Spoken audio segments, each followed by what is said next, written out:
What's up, y'all? Who else has been hunting like crazy? Me. I just had Tyler from Alaska send us a Dall sheep. How cool is that? I've never done a Dall sheep. Kind of rare down here in Huntington Beach, California. So I figured I'd share it with you guys. Just a beautiful, beautiful sheep.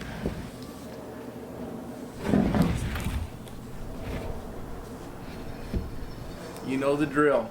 I'm going to split him right up the middle. It's a bit frozen. It's just starting to thaw, so it might be a little difficult. But I'll focus the camera in. Let's get him skinned.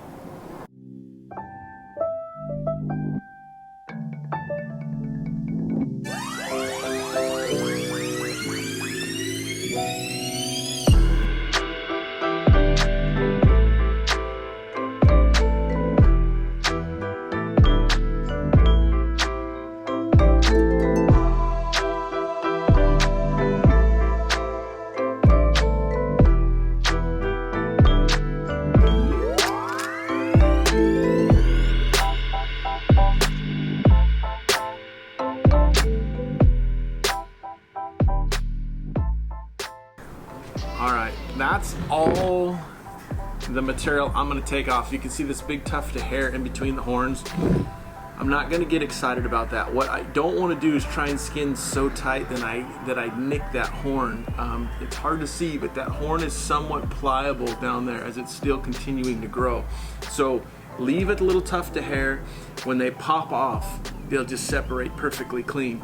So remove the eyes. It's still a bit frozen, and I'm going to try and do a little bit better job on this film of giving you time frames. So here's something that is critical. I'm at sea level and I am using a kick butt burner. Like, I can bring water to a boil in 3 to 5 minutes. Super quick. So I'm going to ramp up the heat and get it to a boil. But most importantly, when the thinnest part of skin next to bone, which is the top of the nose typically, when that splits, when it starts to separate, it's ready to start washing. So let's put it in the pot, get it boiling. Real quick here, I cut up some tin and put it between the burner and the horn to make sure I'm not putting too much heat on those horns. I don't want them to burn.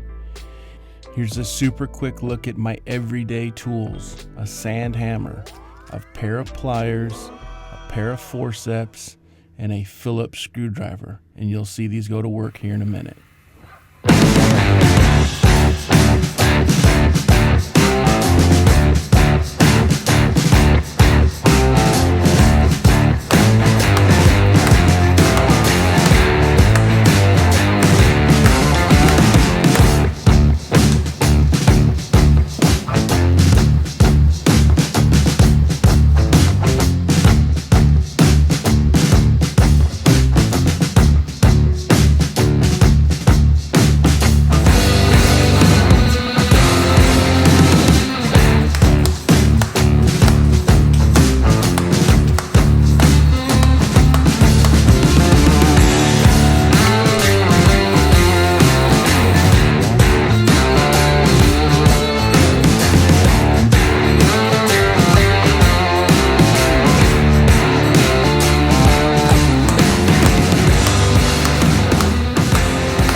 When you smack it and you're getting blood that comes out, moisture and blood, you're not cooked through deep enough. You can see that I've just got a simmer here, not much.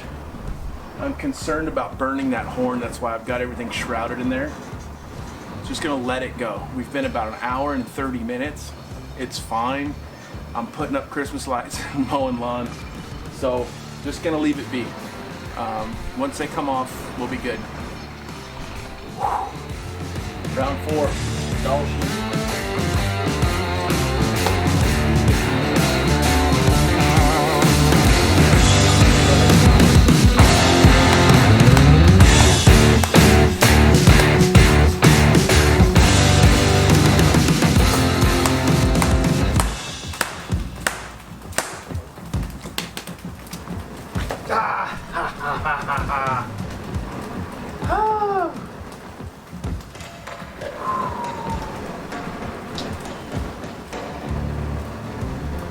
that was easy. Not. Oh.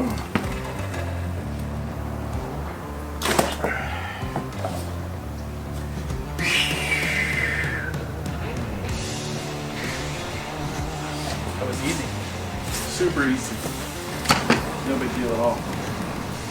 Yeah. Super, super easy.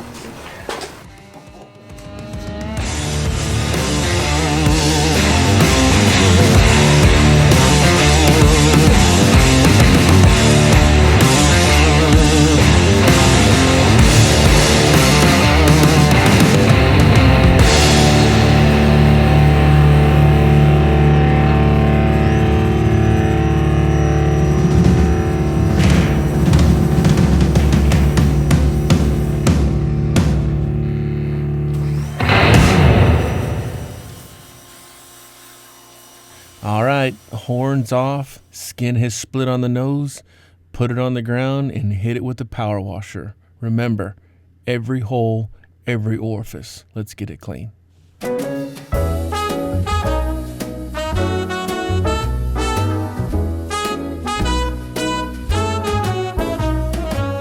It's night in the city and I'm on my way back home. Humming on my favorite ditty, swinging like Natalie Cole. But then out of the blue, who strolls down the boulevard but you? Your place is closer than... Next on the docket, we're going to pull those ear butts. We're going to stick a screwdriver right in that ear canal and then pull. It'll pop out that ear canal, that auditory bowl, and then we're going to take a drill bit and drill that opening. What's happening is that brain is grown all around that entire area. Once we pull that out, then we can get it clean and the brain will come out in one piece.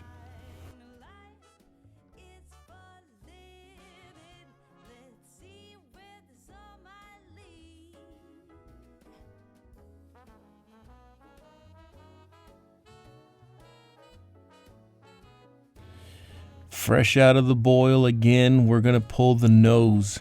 I like to remove all the nasal cavity. The same thing happens in the nose as it happens in the brain. There is stuff in there that you can't see and you can't get clean unless you remove it. I like to just grab a pair of forceps or pliers and pull and twist until I've got a clean nasal canal. Lastly, once I've washed and broke everything free, I reach into that brain cavity and grab me the brain liner, as I like to call it. Lock your forceps in, twist, and pull, and that entire membrane will come out of that brain hole.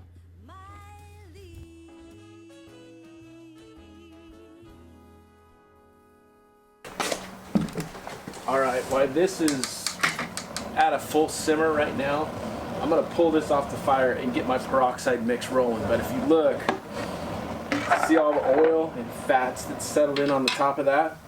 I use a strainer and a rag. I'm gonna strain all that off. For those of you that may be unfamiliar, this mixture I have here is 40% by volume liquid peroxide and water. And I mix those two things 50-50. And I reuse it over and over. I bring that product to a boil and I wash the skulls in it. It will degrease and actually pull oils and fats from the skull. And once it cools, it will separate. So my straining it here is just removing those fats.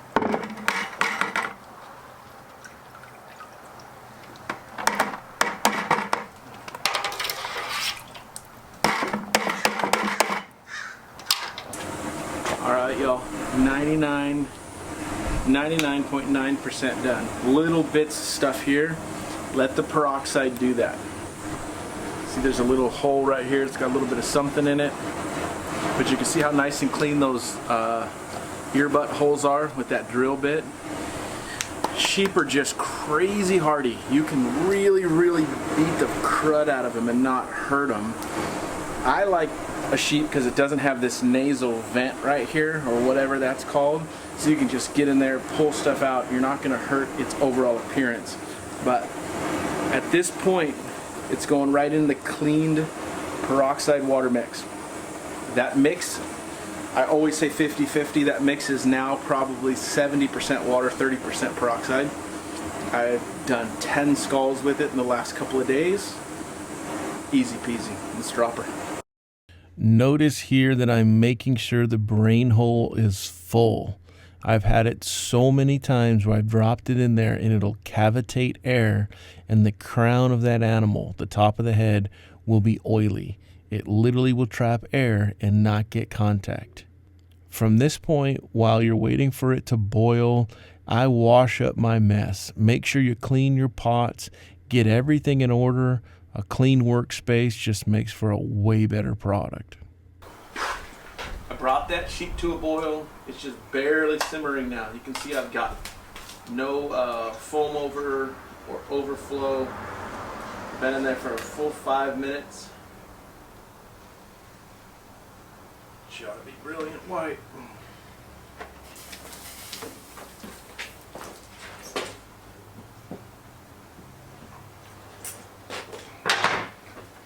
Any of that loose stuff that was on the horns will just peel right off right now.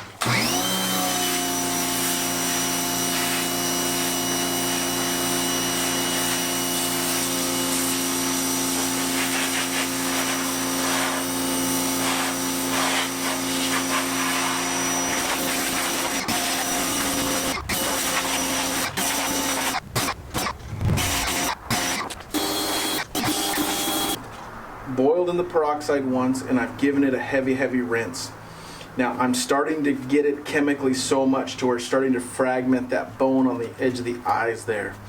I've gone as far as I can go chemically. If you get dark places like this little hue, that's telling you that there's something in there.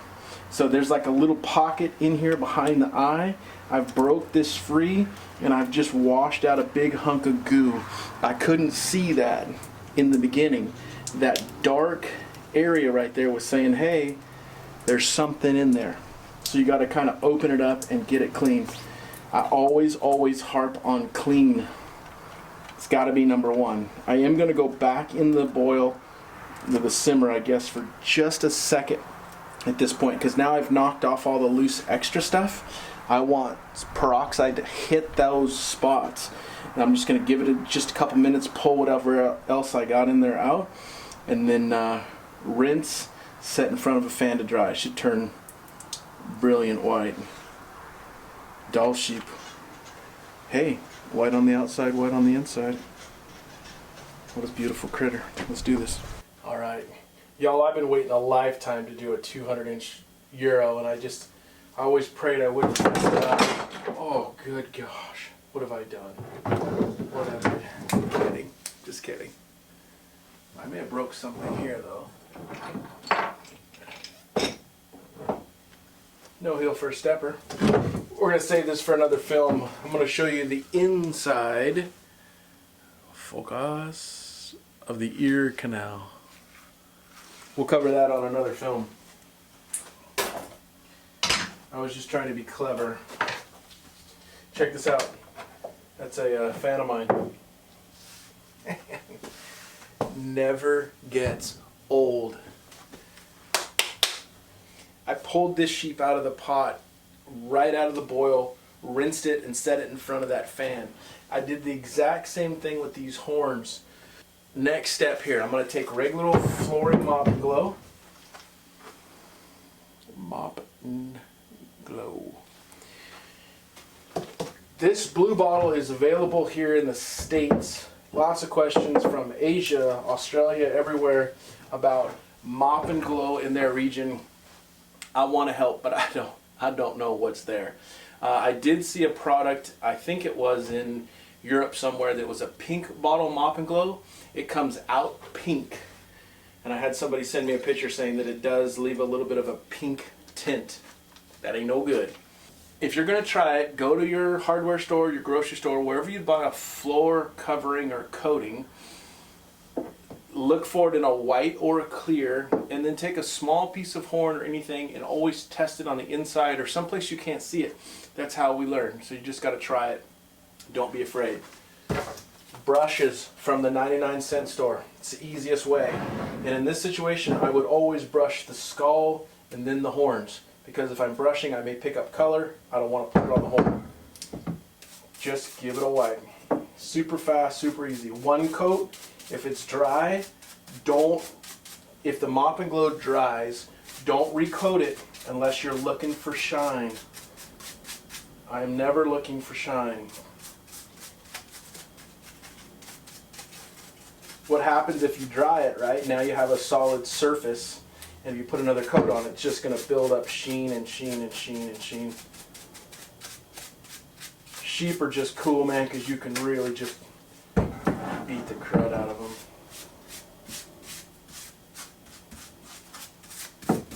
Skull done.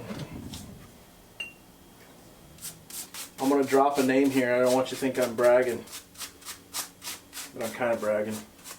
I finished up a goat hunt on the Uintas a couple of years ago, and I was having a conversation with Steve Ranella, meat eater Steve Ranella, and we were looking at an elk I had just finished, and he said, hey, why does it have a little bit of a sheen? And I said, I use flooring Mop Glo to seal the bone, just like you hear me say on all the films, right? It gives it a nice little smell. It kind of seals up the bone, keeps the dust from settling in. The reason I bring that up is his exact words to me were, man, that's a great idea. That would work great on a Dall sheep. And he said, you know how on a Dall sheep, when you get your hands on them, they're kind of tacky? And I wanted to say, oh yeah, of course I know. I had no clue. But he's such a good dude. And if you guys aren't listening to his podcast, you are missing an incredible free education. Now, I don't know Steve Ranella, not a personal friend. I did get to meet him and have just a sportsman conversation, and it was awesome because I really look up to him. Just the education. He's very, very intelligent, down to earth, and I find myself agreeing with him 10 times as much as I would disagree with him.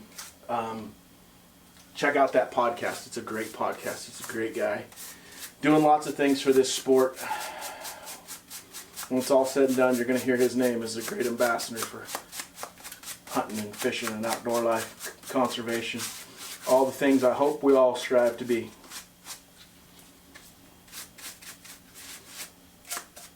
I normally abbreviate all this, but I think it's important for you just to see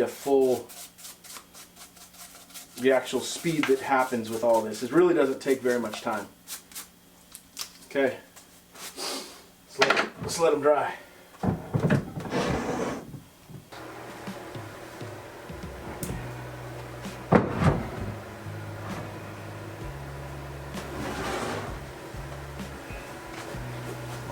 Alrighty. Our sheep is dry. I actually got busy last night, so it just sat in front of a fan overnight. Didn't really need to, but all the oil smell is gone with that Mop Glo. What we're going to do now is I always like to dry fit these horns. Make sure they'll go all the way on before we bondo. If for some reason they didn't go on, I would shave down the horn core, like if you had some shrink here. But I really don't think that big horns like that shrink very much. I could be wrong, but I don't think they shrink much. If you shot a great big ram, like a record book ram, and you wanted to put it in the record book and you were really caught up in that, boiling has a reputation of shrinking. So what you would do instead of boiling and knocking those horns off is you would let them rot off. So you would kind of turn it on its back and you would keep this hydrated in here, and eventually that tissue between the horn core and the sheath would rot, and then they would come off. And then you got to deal with odor issues, but really, if you got a great big ram, that's the way you need to be doing it, rot off. So now I'm just going to mix up a batch of automotive Bondo. I always measure this exactly. That looks about right. And just give it a mix. I'm not going to pull it in there tight today because you guys know the drill. Just going to blend that all till it becomes one color.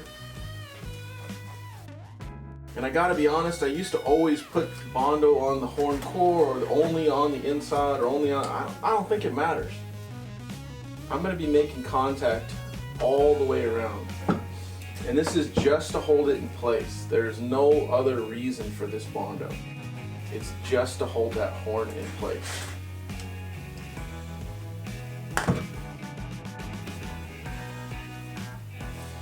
See if I can go like that for you. You can actually feel it kind of squeeze on there. Let her dry, y'all. Let her dry. We'll take a good look here in an hour. Peace. Alright, y'all. There's the finished project. That's a Dall sheep on the Skullmax pedestal. Just a beautiful, beautiful animal. I'm going to try and pivot it a little bit. You can take a look. Super, super simple. The hardest part was getting those horns off. Just prepare yourself for a pretty serious smackdown with them horns.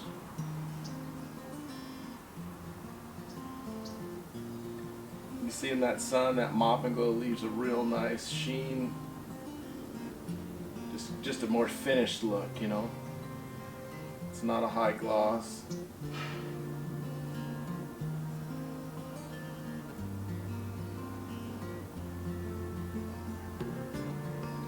Beautiful ram. I want to thank you, Tyler, for sending it down.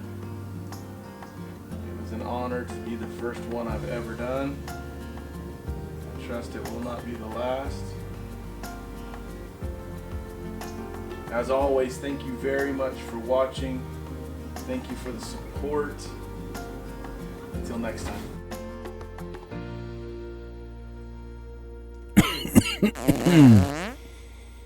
time.